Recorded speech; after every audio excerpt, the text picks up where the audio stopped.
Hi, everyone. I'm Jason. I'm Mateen. And welcome to the Elevated Convo podcast. Mateen and I are social event organizers in the Los Angeles area. We're lucky to have had thousands of attendees at our events over the past few years. And our events are centered around these sort of spiritual dialogues, elevated conversations that we find a lot of people want to have. And they feel like they don't have a space to have these conversations.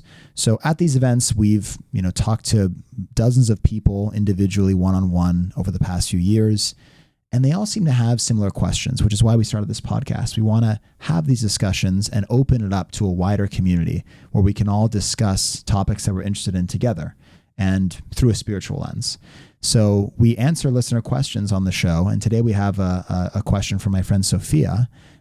She's asking about gossip and backbiting. She notices it a lot in her friend groups in New York. And today we're going to talk about how to notice when people are backbiting, strategies for avoiding it sort of on an individual level, like specific things we can do, and also strategies for sort of steering a group away from gossiping if you notice that that's happening. We're going to talk about all that right now. Mateen, why don't you start by reading the question? Today's letter comes from Sophia. This is what she says. Hi guys, I recently moved to New York and I've been trying to make new friends. And I noticed that a lot of groups of people seem to bond over judging others and talking about them behind their back. Sometimes it's just about famous people or people online.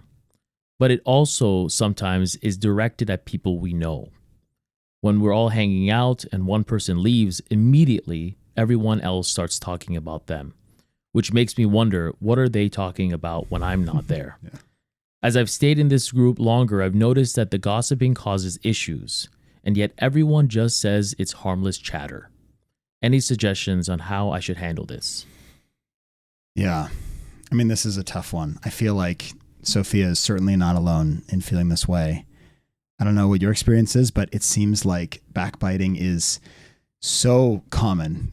Backbiting, gossip, whatever you want to call it. It's like universal. I feel like nearly universal in our society, especially Western society. Like there are not only whole TV shows, but whole TV channels dedicated to like judging others. Think about all these reality TV shows, Yeah. So like, I absolutely understand where Sophia's coming from. It is a huge pervasive issue. I certainly have ideas. I mean, it's not an easy thing.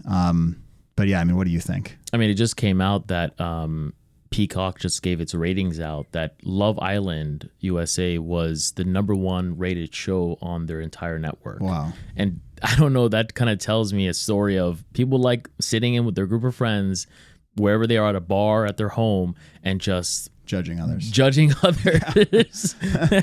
and even though their lives, in many ways, the reason why these shows are so popular is because in many ways they're relatable to who we are as a society. Yeah. But it's comfortable when we take ourselves out of it. That's why I also think, and I want to go into real quick, social media is such a popular place to backbite, to gossip, because you're not actually there. Nobody sees you. Nobody can directly in person tell you that was wrong. Yeah. There's just this constant opinionated conversation with no boundaries. No, it makes sense. I mean, that I think is probably the first thing I would say about backbiting as far as advice, because there's two sides to the advice. There's advice around like, how can I gossip less? And there's advice around like, if I'm in a group and I find people are gossiping, like, what can I do? The most important piece of advice that's helped me is kind of what you were saying, where like people are comfortable saying bad stuff about others behind their back because they're not there. One like thing that totally changed everything for me when I started following this is like, when you're talking about someone else behind their back, act as if the person is there, right? Like be fair to them, like it's not practical to never say literally anything about anyone else behind their back, but like it's a very narrow set of circumstances where it's justified, right? You have to be really careful about that. Like, for example, like at work, I'm asked to like give critical feedback about my coworkers, right? And if I was to say everything is 100% fine, you know, it would be a bit disingenuous, you know? So Right. like you are called to be honest, but you can do so in a fair way.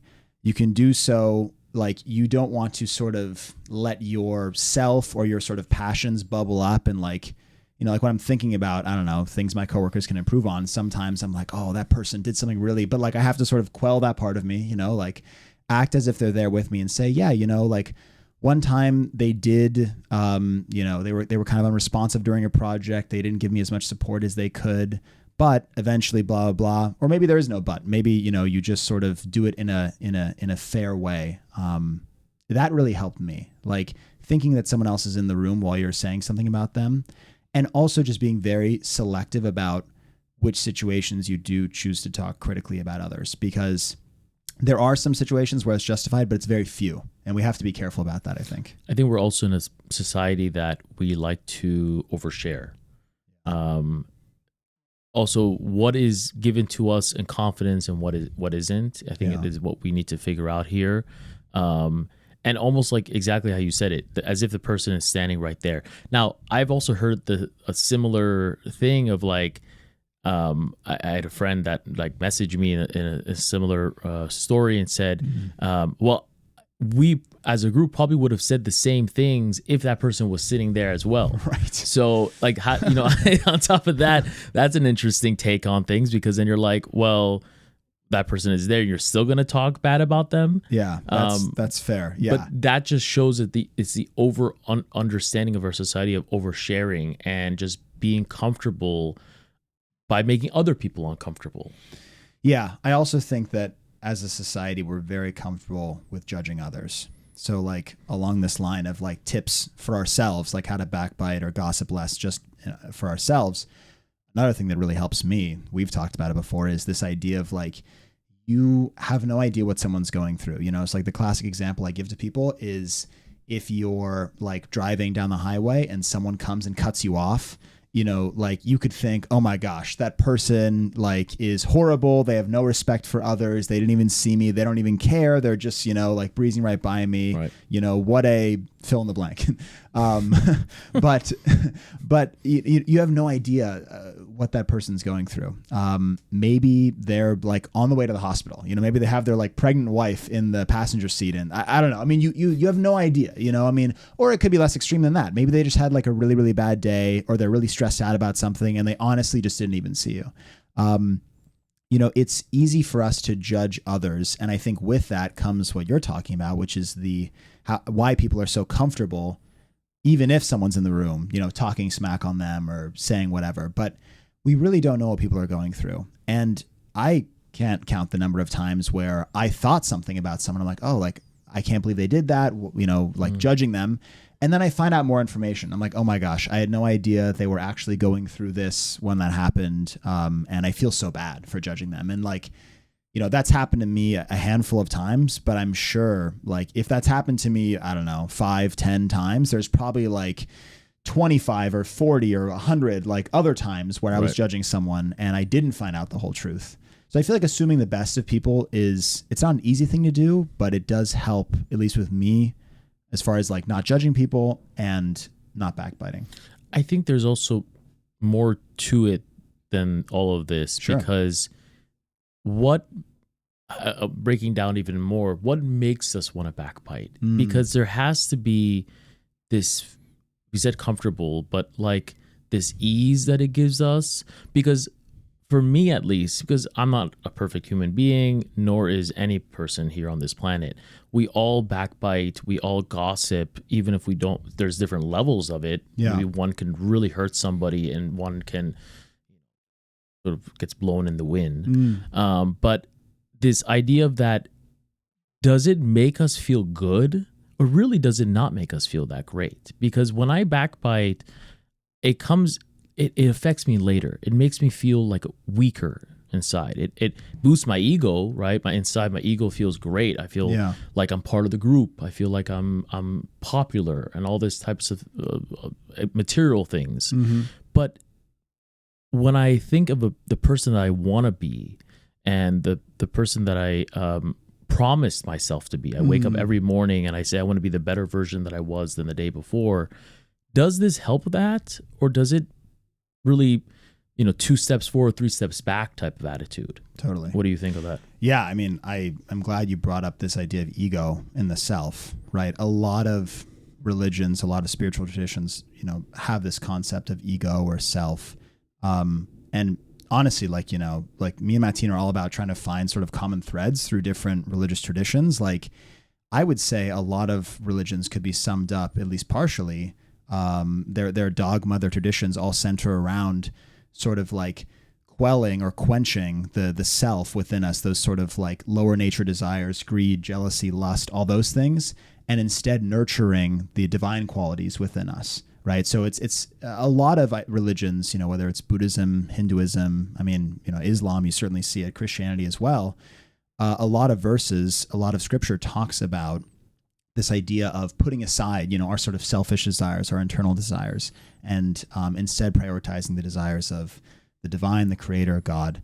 By the way, in the Baha'i faith, backbiting is strongly discouraged. There's a quote that says, it quencheth the light of the heart and extinguisheth the life of the soul. Think about that. Like, that is a really intense quote. For those that don't know, me and Mateen are both Baha'is, and we often use the Baha'i faith to inform our perspective. When I read that, like, it's so intense. And it's so easy to sort of think that something is acceptable because people in contemporary society do it. There's all these things, right? Like, think about cigarettes. Cigarettes were so widely accepted, people didn't think twice about it, and everyone was sort of like, yeah, this is probably fine. And, then it took 15, 20, 30 years, and then we realized, oh, this is actually like terrible for you. Right. So I think that's certainly true of backbiting, right? Because I think it's an inherently selfish thing. I think the reason people do it at its core is because it makes us feel better about ourselves. If we're judging others, what's implicit in that? We're better than them. It's true of watching reality shows. It's true of whatever. Like, you see people in an extremely vulnerable state, on the reality TV shows, for instance. It's often manufactured by a producer, but still you're like, oh my God, I can't believe that person did that, blah, blah. It's not all that. It's not all judgment. Sometimes you're rooting for someone, but I do think a lot of it, like, the reason it's a lot of, the shows that, have become popular have done so because I think it puts a lot of people in compromising positions. Whether or not they're real doesn't matter, because people, know in the back of their head that it's kind of fake, but they still get that satisfaction from judging people. Right. And it certainly is true just in our day-to-day lives as well. When I come to you and I say, oh my God, can you believe so-and-so did that? What am I implicitly saying? I'm saying we're better than that person. Right. It like fires up our egos. Right. And it's adding to the divisiveness of our country. And if you're watching this wherever you are around the world, where you put people in categories, in boxes of us and they and them, or us and the others. It sort of creates this, like, again, this mob mentality, but more of that with this popularity group where, like, we know they don't, and if they do, we do. It's sort of this, like, we keep subgrouping ourselves, and you'll tend to see that even. We notice in our society, what is friendship really? What is the backbone of what relationships are? We've been any relationship therapists or guru or individuals will tell us all the time that do not, like, when you're in a relationship with your husband or your girlfriend or your boyfriend or whatever, or wife, do not speak of your personal relationship issues to others, because it does not do any good. It only does harm. Why is that? Is because these things need to be happening on a one-to-one basis. It's not going to be any healthy for me if I go and me and my girlfriend have a problem and go to my best friend and say, let's gossip about these problems. Yeah. It doesn't solve any of the solutions. If anything, now I go back to that situation and I feel like I'm a little better about myself. Yeah, it's a difficult thing for sure. I think that, like, a lot of people, when they come to me with a problem, whether it's in their relationship, in a friendship, at work, whatever, the sort of implicit, like, thing in there is, tell me that I'm right. It's like, can you believe that XYZ person did this thing, like, and they're sort of expecting me to, like, sort of, fire up their ego and say, oh my God, I can't believe that. Because you're right. I think a lot of people go, to others for help because they want to be validated, justified. Validation is very important here. Yeah. Because, like when there's a disagreement, you feel like your ego's in question. Like, am I right or am I wrong? And you go to get fired up and say, no, I am right. Right. Like that person's terrible. I got to go, whatever. Like that's what people, I think oftentimes are going, they're seeking from their friends. And it's funny, like you'll notice if you start to withhold that, like I'll listen to my friends when they say these things, but I'm just like, oh yeah, that's tough. Or I try to be as non-judgmental as I can. And you can tell they're sort of like, they're like, yeah, but like, aren't I right? Like, yeah. Like basically, yes. And eventually, kind of to Sophia's question, like one thing you'll notice if you start, to like gossip less, talk about others behind their back less, is that people won't go to you for that. And it's kind of a relief. Like for me, like when I really started making this a priority and I changed my perspective on this, like it was such a relief to not carry the burden of judging others and to sort of hold all these grudges. I don't think we realize how much mental energy that takes up. That's a whole other topic in and of itself. But, once you sort of begin to show your friends that, hey, I'm not really interested in having this dialogue, it like frees you of the burden, in my opinion. Right. It's an amazing thing. I mean, I would add this to Sophia as well, that if you do take the stance of not engaging in backbiting and not engaging in gossip, these words are interchangeable. Yeah. Then not only are you sure they're not going to turn to you for these sort of like gossiping tactics, but your friendship groups are going to change, and you're going to have to understand that, because then you're not the person they can come to boost their ego. Yeah, they're going to turn to somebody else. But that's kind of not to say that these are toxic friends. All our friends have these elements, even ourselves.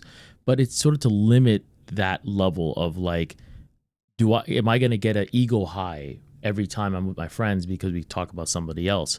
Maybe there's other elements you can add to it. Maybe you can be that person in that friend group that adds that extra level of deepening to that friend group. Yeah. Maybe instead of talking about somebody else, you say, hey, let's just go on a walk together and just find something else to talk about. Maybe you guys can find, maybe it doesn't have to, maybe you can slowly, I would say this, slowly get yourselves out of talking about backbiting by talking about something outside of the friend group.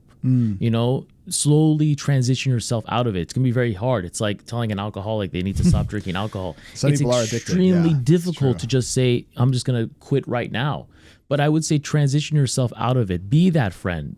Stand up for other friends. Stand up for yourself, but just in general, just like how that when you leave the group, someone will talk about you to other friends. Yeah. I mean, I think maybe this is a good point to transition and talk about. So we've covered strategies for sort of helping yourself with backbiting. The idea of acting as if someone else is in the room when you're talking about them, being fair to them. Also, this idea of non-judgment. We don't know what people's situations are. And yeah, maybe we can now transition into like strategies for what to do when you're in a group that wants to, gossip about others, right? And I think you mentioned a good one, which is like pivot, the conversation. One thing I try to do, and it kind of throws people off, is like, all like bunch of people will be saying, I can't believe this person, like they did this weird thing to me. That person's like, yeah, like, and he did this thing. And I'm like, oh, well, like that person's always quite nice to me. And like, I really like the way he does do that now that I noticed. I'm like, I like the way this person does X, Y, Z. And it's like a very subtle way for me. That's funny. You notice it's a very subtle way for me to just like, signal to people. 'Cause there are some people that I think don't want to be gossiping. That's another important thing to touch on. Sophia's experience is that it seems like everybody wants to gossip and talk bad. I think some people are doing it because it's an ego boost, certainly. I think a lot of other people are doing it just because they feel like they need to fit in. To fit in. You know, like that's like we're touching on two core human needs right there, right? The need to feel validated, you know, the self to be emboldened, the ego. And then another one is the need for connection, right? The need to fit in a group.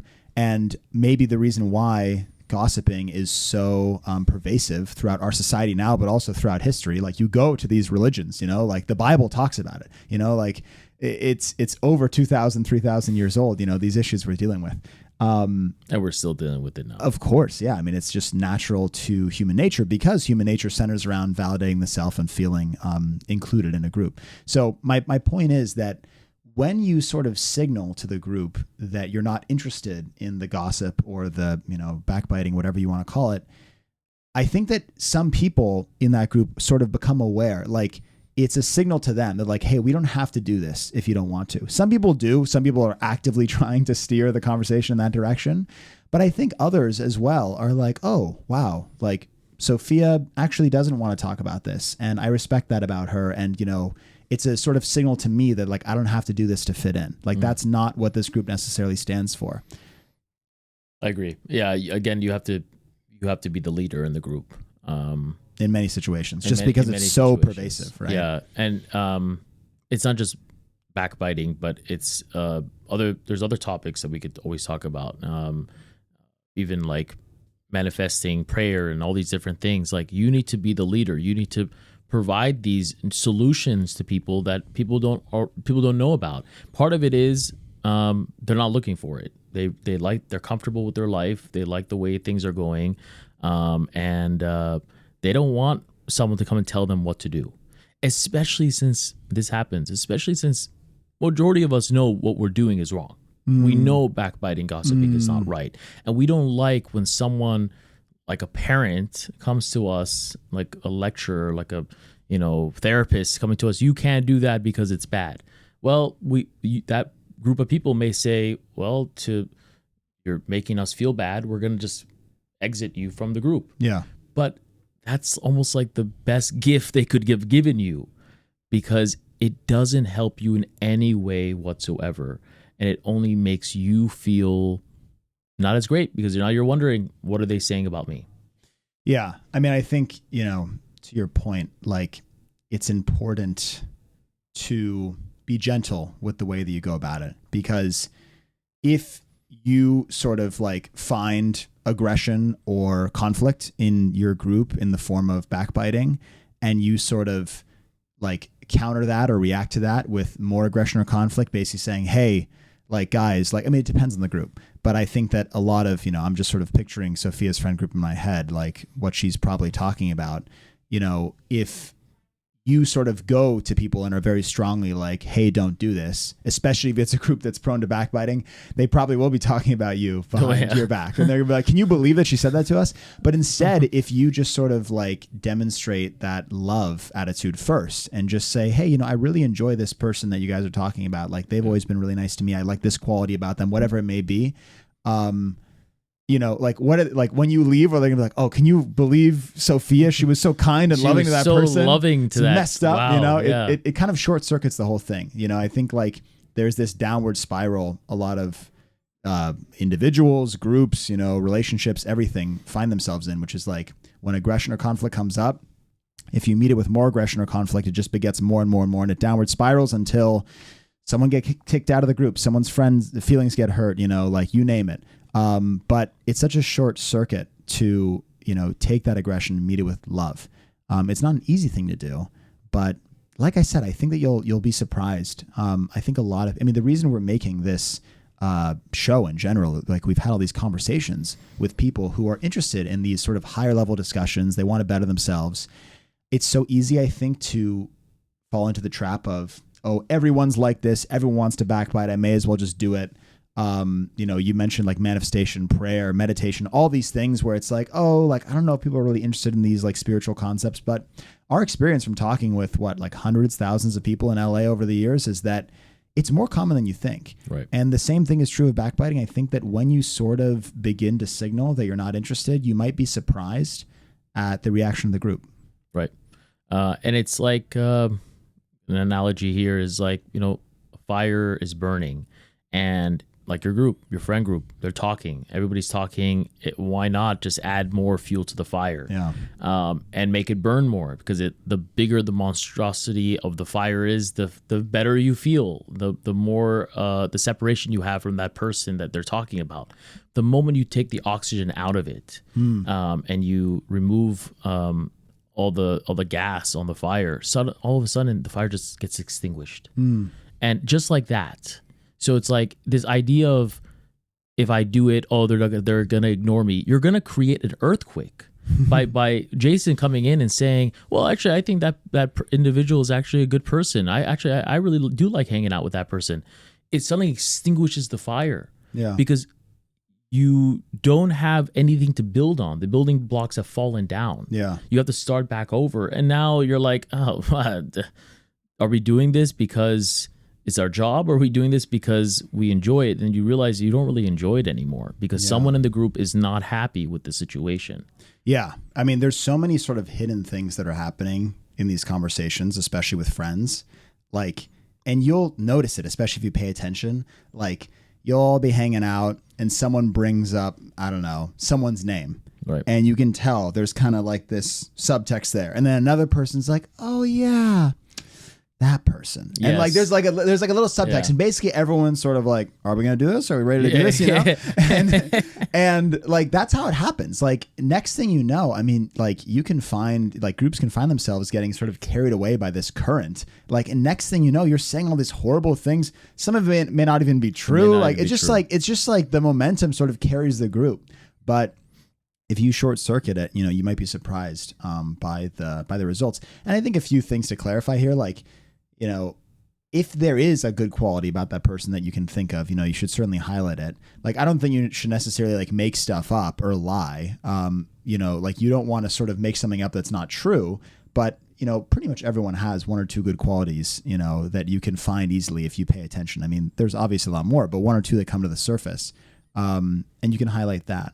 And you know, maybe the group doesn't sort of react the way you want. Maybe they do sort of, they feel uncomfortable by the fact that you're sort of threatening the status quo, that you're not wanting to gossip or backbite.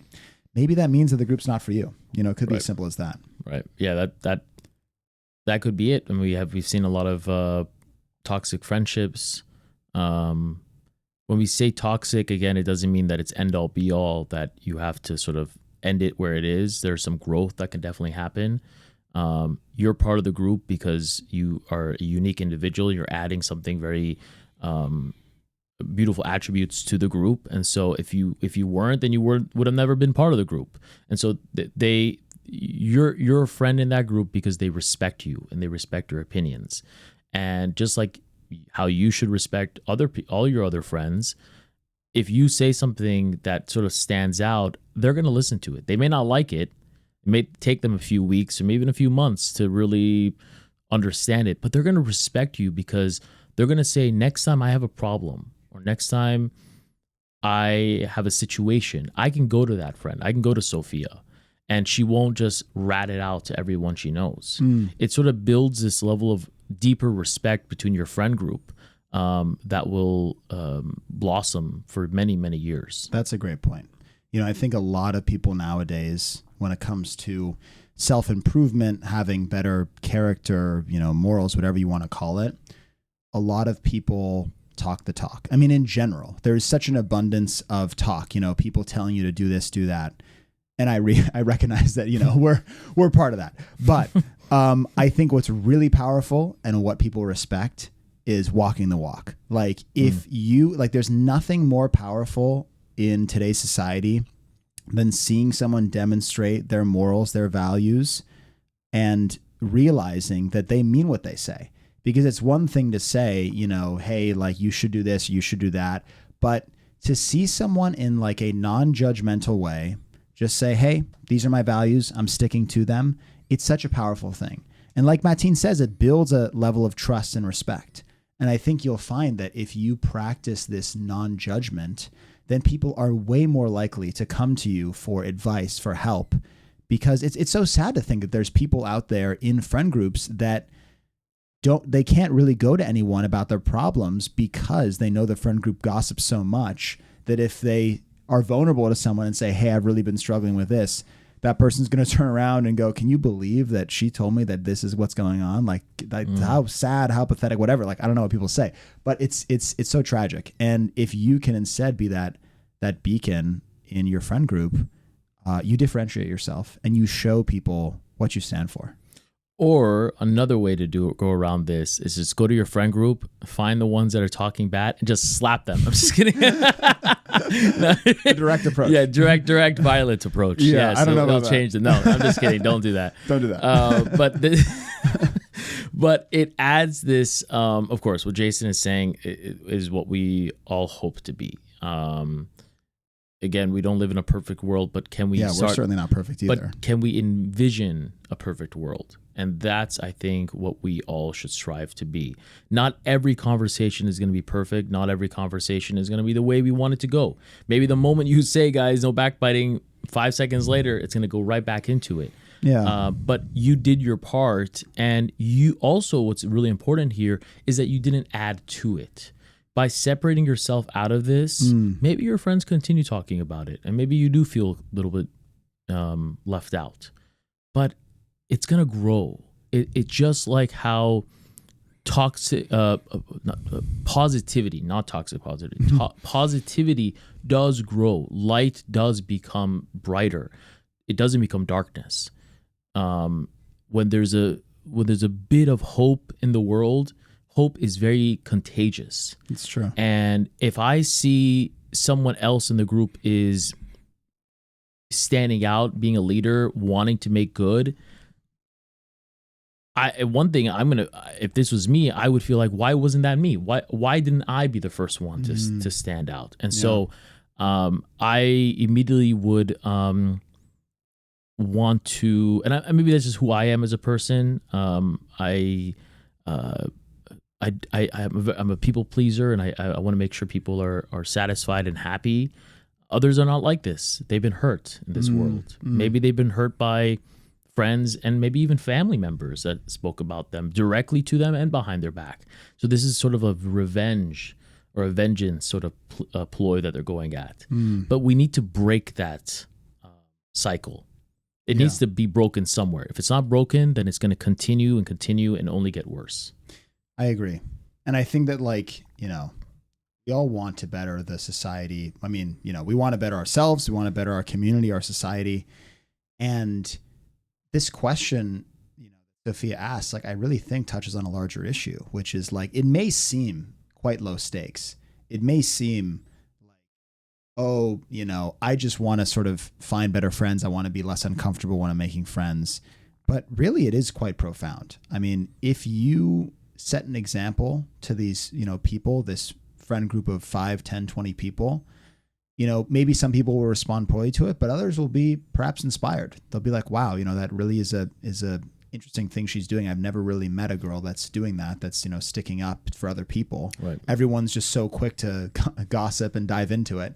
And they might be inspired. They might be inspired to do the same thing in other friend groups. And all of a sudden, this seed, this idea that you've planted, of hope, as you called it spreads.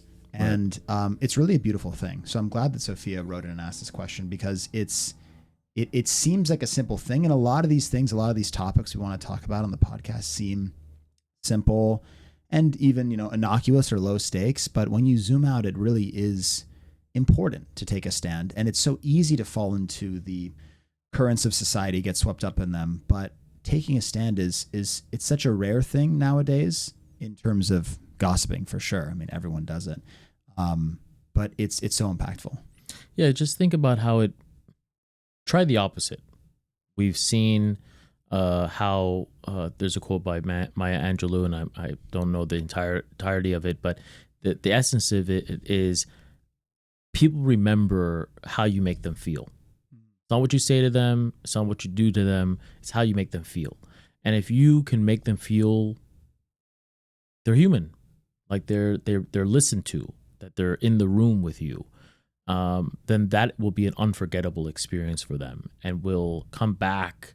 And I also believe in a sense of like karma in a way, and good karma, you put out good karma, it's going to come back to you.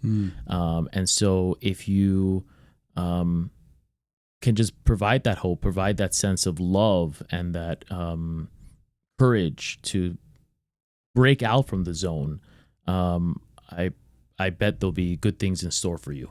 Yeah. Well, we hope you guys enjoyed. Today we talked about ways to combat gossip, backbiting. We talked about individually, pretending as if someone's in the room with you. We talked about non-judgment of other people because we don't know their backgrounds, experiences. And then we talked about, in a group, can you sort of be that example? Can you short circuit the entire conversation by bringing up good qualities about that person? Can you take that courageous stand and inspire others to do the same? Anyway, we hope this was helpful. We hope you guys enjoyed. Just as a reminder, each week we talk about questions that people write in. So if you have anything you'd like to discuss on the show, please, you'll find a link in the description of the podcast. Please submit your questions, and we'd love to talk about whatever questions, comments, topics you guys want to talk about. Yeah, let's elevate the conversation. And I know many others probably have similar situations, and let's provide some context and heal the world together. Great point. I mean, Sophia was courageous enough to write in today.